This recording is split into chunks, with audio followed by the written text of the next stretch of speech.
Wake that ass up. Early in the morning. The Breakfast Club. Morning, everybody. It's DJ Envy, Angela Yee, Charlamagne the Guy. We are the Breakfast Club. We got a special guest on the line, Luenell. Yo, what's happening? Good Luenell morning. she be hustling her ass off. She be hustling. She's in Coming to America 2, which That's comes right. out this week. Yes. Now tell us about excited. that. How was working with there was so many great actors, actresses, comedians. I Your see daughter. Rick Ross was in there. So how was working with so many great individuals, you being great yourself? I must say that it was one of the most exciting experiences of my life. Not only the fact that you've got all the legends, the original cast members there, the only original cast member who has passed away in the whole 32 years is the great Madge Sinclair, who played Prince Hakim's mother. Mm-hmm. But everybody else, is present and still looking great. And then to come to work on the Tyler Perry studio when it was fresh, and to be able to see the Cecily Tyson soundstage and the Sidney Poitier soundstage and the Ossie Davis and Ruby Dee soundstage and the Will Smith soundstage, it was just very, very prideful. Ruth Carter did an amazing job on these costumes with fabrics that I've never seen or touched before. And Did you? the hair it's really everything that I could ever dream of. What do you think the importance of movies with like all-star black cast like Coming to America is, Luenell? Because I think that it bridges generations. I think that it shows that people are not dead over 50, do still work, are still conscious, can still look good. Ain't nobody dried up and went nowhere. I mean, especially me. And so I think that it's a wonderful family thing too, because, the kids are always on their phone or they look at stuff with their head down. But this is something that you can really say, let's put the phones down so we can hear all the little nuances and see all the little facial expressions and pop the popcorn in the comfort of your own home. That's why I'm so glad that Amazon was able to purchase this from Paramount, and we're able to have everybody, be safe and see the film and enjoy it.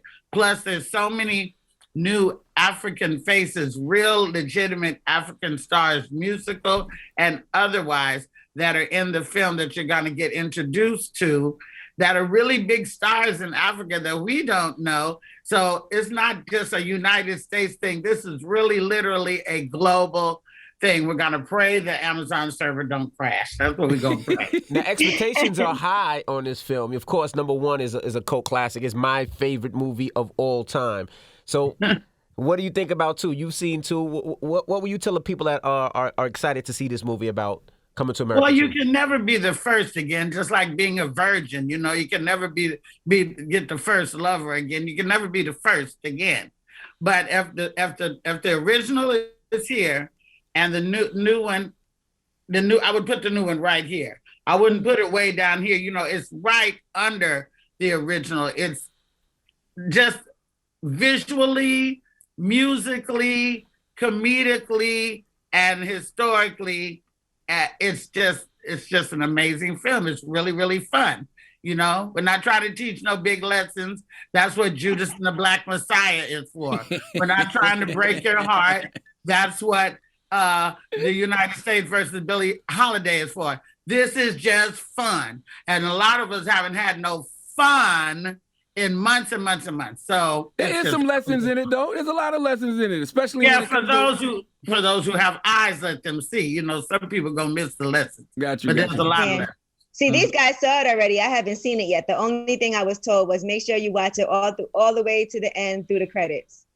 Absolutely. Don't click out. Don't miss anything. Stay until it goes black. And then watch it again, because there's just so many little nuances and but the thing about it being on Amazon is like, it's not going to expire out. Dolomite is my name is still streaming, so this is going to be here for a long, long time. And being at home, you can rewind it, you can pause it, you can say, shut up, you can pause it and go back. And I got to go to the bathroom, you can pause it and go back. So it's really the best thing for it. I'm excited to see it again. I had to see it with the big DJ Envy across the screen, so it wasn't as I didn't enjoy it as much. They wanted to make sure I wasn't gonna bootleg it. You know what I mean? The So screener. Yeah, that was that 24-hour link, right, Envy? yeah. So what did you think? What did you think? I think I want the people to go out and see it. I think it's a lot of surprises. Yeah. I'm very tell, critical though. because I love one so much. So I want the people to go out and see it and say for themselves. And then next week when everybody watches it, then we can have a group conversation about it and the things that we saw. And, but it's my favorite movie. Yeah. A lot of people. I didn't know that it was everybody's favorite movie. Yeah, favorite. I've got so many favorites. I mean, I'm still back there with Uptown Saturday Night. You know what I'm saying? But it is very, very near and dear to the culture for sure. You know. Your daughter worked on this too. Yeah, I was gonna say your daughter worked on it too, right? Yes, my daughter auditioned for the great Fatima Robinson and got cast as one of the flute dancers behind Tiana Taylor. Oh, really? And Tiana's so sexy. Good Lord Jesus, no homo, but goddamn Tiana. Woo, woo, woo. She's good. Smoking off the screen. Now, there was a time. It was great for me and my daughter. I'm sorry. Yeah, this is my daughter's first major motion picture. She's a dancer, as a lot of people know. And for Eddie has his daughter Bella in it. Mm-hmm. My daughter Luenell is in it. So this is just a real family feel and a real family type of thing. I remember when we talked to you earlier during the pandemic, you wasn't even letting your daughter come in the house. So that's right. So you already must have finished. She's allowed in now. Yeah. Is she allowed in? Yeah, she's allowed in. She is taking precautions. I've had multiple COVID tests. We seem to be fine. She's doing what she needs to do to keep her mama safe. Are you taking the vaccine, Luenell? Excuse me? Are you taking the vaccine? Come again? Excuse me, say what? Are you taking the vaccine?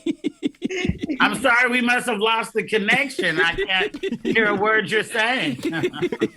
Why you scared? Listen, I'm not an anti-vaxxer, but I'm not in a rush to take the vaccine. But why you don't want to take it, Luenell? Well, I didn't say I don't want to take it, but I don't. And today is my brother's birthday. He's getting his second shot today. All of my sisters and brothers are older than me. I'm the baby of 8. And some of them have had the vaccine and some of them are not going to have it. I'm just going to wait and see if anybody's eyes start crossing or if the hair starts falling out because, I will cross that bridge when I get to it. I haven't had to be confronted about taking it yet. So I'll cross that bridge when I get to it. But I'm just saying the history does not negate that this country has ever given a shit about Black people and their health. That's right. So I'm just saying I'm going to fall back. I'm never the first one to do anything. People, when bell bottoms went away, that's when I started wearing mine. I love now things are starting to open back up again, and they're talking about having people back in venues by the summertime. So, and I know you were used to being on stage every night. So what's the plan for you? Do you know when you're going back out?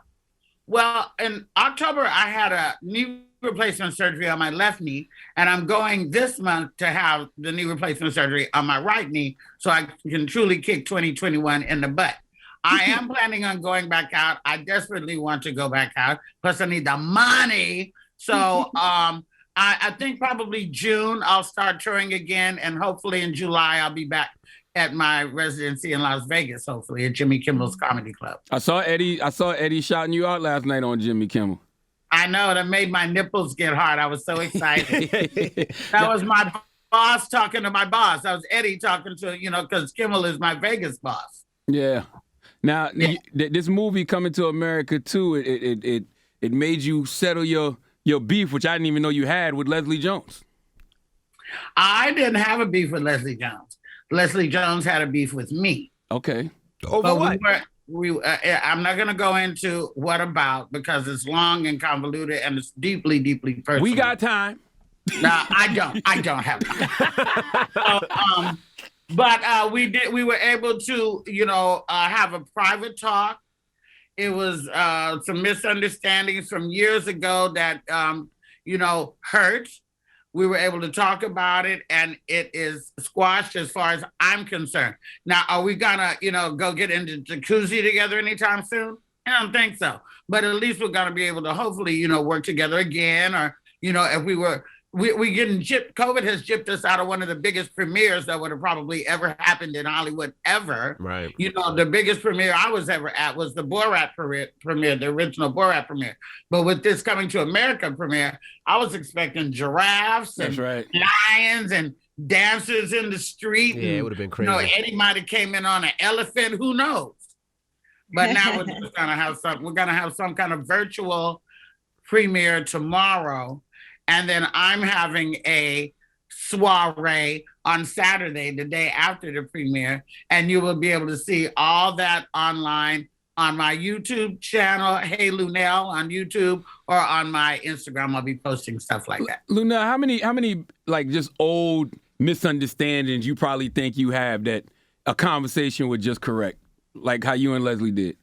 That I give a shit about? Yeah. Yeah. I don't really think I have that many. I'm not I've had more run-ins with fans than I have with my peers. I've been around a very long time, and we all came up together. The G's that are bosses now, we came up together, And the first comic I ever met when I stepped off stage the first time was Robin Harris. That's how far back I go. And I don't really recall having many comedic beefs. It's just not my style because, I keep it very honest and very trill with everybody. Sometimes the truth hurts, but I don't lie on anybody. And I have been rude to a fan or two, interrupting my meal or bothering my daughter or getting me in the airport. I cop to that. But I don't think I have many beefs like that. Got you. I see a lot of things that you have to say also have been going viral. Like in particular, most recently, your comments about Dr. Dre, and a lot of people waiting on that. Did you get backlash from saying what you believe? People talk about, they're cyberbullying me. Well, you can't get cyberbullied if you don't read it, right? So I say what I say, and then I go on about my business. The only comments I read usually are the ones on my page. Like I don't go back to, Gary Owen's page and read more than 30 comments. I don't go back to Vlad and read more than 30 comments. I got a lot of stuff to do. So, people are entitled to their opinion, of course, and I am entitled to mine. It's just that I get to speak mine publicly and they have to talk to their friends. Sorry about that. No, you're right about that. I think a lot of times when I say I don't even bother reading comments because I'm just like, it could just end up going down a rabbit hole. If I get 487 comments on a post, the 430th one, 430, I'm never going to see it. Trust me, I'm not that vain. I'm just not that vain to read all of them. I wish I could, but I can't read all of that. And then they keep coming, so I didn't say anything that I didn't feel about Dre. Mm-hmm. Dre is a talented guy. He's part of the culture. He's part of the history. We don't want nothing to happen to Dre. However, there are some people who probably don't care if anything happens to Dre, namely D. Barnes and, stuff like that. Absolutely. Now, listen, how did you get the deal with Fenty lingerie? Because at first I thought you was doing that to be funny, but that looked like it's a real check. It is a very good check. It is a check that has, what you call it, get a raise? I done got a raise. This WAP done got me a raise. So, not to WAP. I never shoot that. I never shoot from the front. I never shoot in the crotch area or any of that because I do have a daughter and her friends are already in my DMs enough. You know what I'm saying? So I don't need to instigate any of that. But Rihanna's tour bus driver used to be my tour bus driver when me, Red, and Melanie were on tour with Cat Williams. So I kept in touch with him. We've been friends all these years. And he called me late one night and on FaceTime. And he said, hey, we was just watching you here on the tour bus.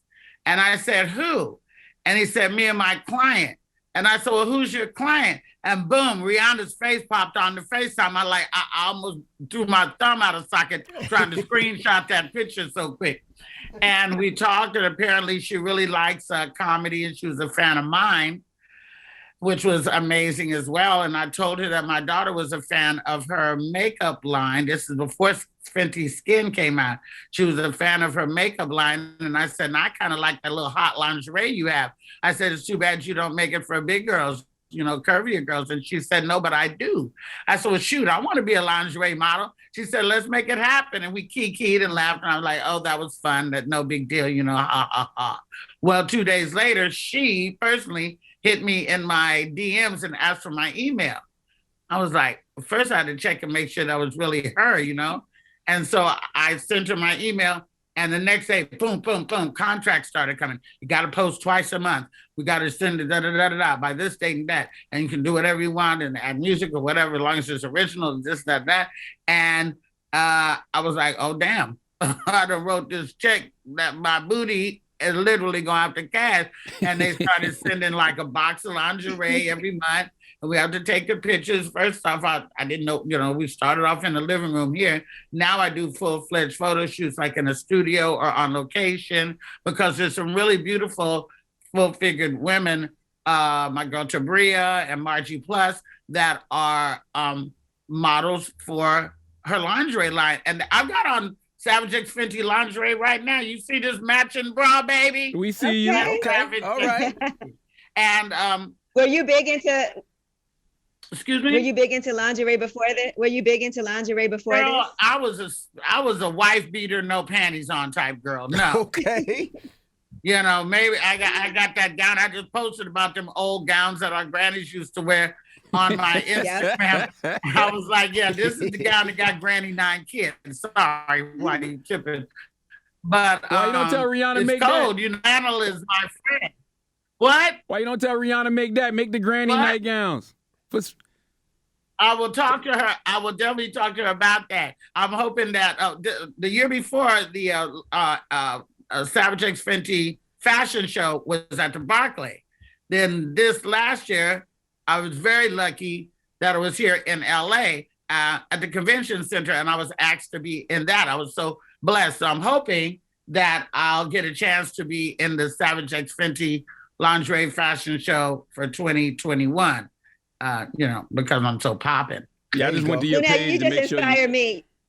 Do I? You just inspired me to. Yeah, you just inspired me to step it up now, because you're right. I am the wife beater. Listen, at the end of the day, the guys really don't care. I mean, that's all fine and tantalizing, but who I sleep with, they be like, "That looks great. Take it off." So what's the point? I'm never gonna wear it out because I don't have it on that long. I take the pictures and then I put it on, but all the pictures that you see have been approved by my daughter and my husband before they ever go to the company. The company has to approve them, and then is when we can start posting it. I just posted yesterday. I'm looking at it. So your husband doesn't appreciate the line. Isn't he excited? Like he doesn't appreciate the lingerie now since he don't care. He's not interested in cloth. He's not interested in cloth. You want that flesh. You gotta look in You it want or that something. flesh, Luenell. So you looking, Charlamagne, what you see? What you see, You look Charlamagne? good. Listen, Luenell, you look good. I'm looking at you when you laid on with the pink one, and then the one where you looking up at the camera. Them things thanging. Them things thanging. I still got good boobs. They're a little longer than they used to be, but they still work. They still swing. You know what I'm saying? You work out, Luenell? Do I work out? Yeah. Excuse me? I'm sorry, but there goes that connection again. Any cardio? No cardio? No nothing? That's just all natural? She said she don't jog or nothing. I definitely don't jog with these knees right now, but I did work out during my physical therapy for my knee surgery, and I'll be doing it again. In recent months, I don't know what happened, but I lost like 15 pounds. I lost a whole neck. I had 2 more necks up under me. I lost a whole neck, and it's serving me well. I just had a physical Friday. I got all my lab results back yesterday. All my levels are good. I've been doing my little juicing and trying not to eat as much, fried fish and fried chicken and all that kind of stuff. But I do got some turkey wings seasoned in the icebox right now, ready to go in that oven. So, it's moderation. You can still eat what you want to eat, but everything in moderation. And there's nothing that's going to make me give up Taco Tuesday, which is today. Listen, Luenell, I wanted to ask you about your relationship with Eddie Murphy, because you was in Dolomite, you ain't Coming to America too. Clearly, he loves you and appreciates you. Is there future plans? I've been to the house. Let's not leave that out. Okay. I wouldn't call it the house. It's more like going to the Louvre Museum. It's a whole Eddie land, the Eddie world up in there. I see why he don't go nowhere. But if Eddie wanted to do that comedy tour, I was really on my own comedy tour when the COVID shut down. I had the Fresh Out of Favors comedy tour. Fresh out of favors. Let me say it again. But because I'm fresh out. Don't ask me shit. But if he wanted to do a tour, I would definitely go on tour with Eddie Murphy. If he wants to do anything else, I'll be glad to do it. He's a joy to work with. Him and Arsenio are fools. They're like two schoolboys together, and their friendship is vast. And I did a lot of work with Charlie, the late Charlie Murphy. That's how I think I got on Eddie's radar in the first place. Me and Charlie were very, very close. We had done movies together and stuff like that. We did Black Jesus and all that type of stuff. So I'm hoping that our friendship remains solid. Me and Bella, his daughter, became really, really cool during the movie. She's the cutest thing. And, Craig Brewer directed both those films. There was a relationship with him as well that got me the part in Dolomite that I got, because I actually had auditioned for the part that Divine Joy Randolph got. Lady Reed, Queen Bee, I had auditioned for that part. But I ended up getting the auntie, and that's, probably because I got that hot auntie vibe, So, and then he put me in Coming to America. So I'm hoping to work with Craig Brewer again and Eddie again, of course. Absolutely. All right. Well, Luenell, we appreciate you for checking in and look forward to everybody checking you out this weekend on Coming to America too. And just know your picture's still up here. Your picture ain't going nowhere. And I want to say congratulations to Wax. I see he got engaged or whatever. Oh, yeah, he in here somewhere. Why you said his name like that? Why say it like that? Wax. He broke my heart. He in here. I'm going to bring him in here. Hold on. You dodged the bullet. Come here, Wax. Show him Luenell in the lingerie from yesterday. What's good with you? How you doing? Wax, I had all that booty right up in Wax's face, and he didn't take advantage of that. I'm a fiance now. I can't do that type of stuff. I know, Wax. How you doing? Congratulations! I just sent you congratulations before they drug you in here and threw my lingerie pictures up in your face. Well, he's not married yet, Luenell, so you can get one more swing if you want. No, thanks. I'm gonna leave that bat at the dugout. That's okay. All right, but Luenell. Congratulations to you. I can't wait till I can come back to New York and be in the studio with you guys. Yes. Charlamagne, it is one of my greatest joys to crack you up. I love to crack. What is that? I'm just showing you a picture. He trying to entice me. I told him I'm That's a you in fiance. the Fenty. That's not my best side. Look at the one. Look at the other one. There you go. Look at the one in the peach. Yeah, that one's good. That's the one. Well, I got something for you when you come back up here, all right? Okay, all right. Wax, you are engaged. No, it's a who's wax. It's who's wax. Who's Wax? All right, you about to see who Wax is. Wow. I can use I could use a good waxing too right about now. But it is my joy to crack you guys up in the studio. Charlamagne, you've had some very serious topics. We've been through the whole George Floyd thing. I got this tattoo on my hand because Prince had the revolution, and I feel like we went through a revolution. I feel like this is a great time for this movie to come out because we have gotten over one hurdle. That was to get Donald Trump out the White House. We have to see what this administration is going to do, but at least we know what they're not going to do. Spread hate and racism throughout the country. It's still there, but we have all breathed a collective sigh of relief. Now it's time to look forward to something that's going to give us some fun in our heart. We need to throw our heads back and laugh again. We need to, talk again and tell people, oh my God, did you see this? And what about that part? And did you see what she had on and all that? So that's going to happen this Friday. I think at 12:01, the movie's going to be up. I don't think you got to wait till 5 in the evening because that's the way they did with the Rihanna fashion show thing. At 12:01, the movie was streaming. So I just want to say, everybody was a joy to work with. Shari Headley is going to crack you up with her little self. And Wesley Snipes, oh my goodness. So I just hope that everybody enjoys the film and take it for what it's worth. We're just trying to have some fun out here in these streets. That's right. All right. Well, thank you for joining us. Luenell. Always a pleasure. It's the Breakfast Club. Thank you, guys. Thank you. Bye, Angela. Bye. Bye, everybody. Peace. Bye, Wax.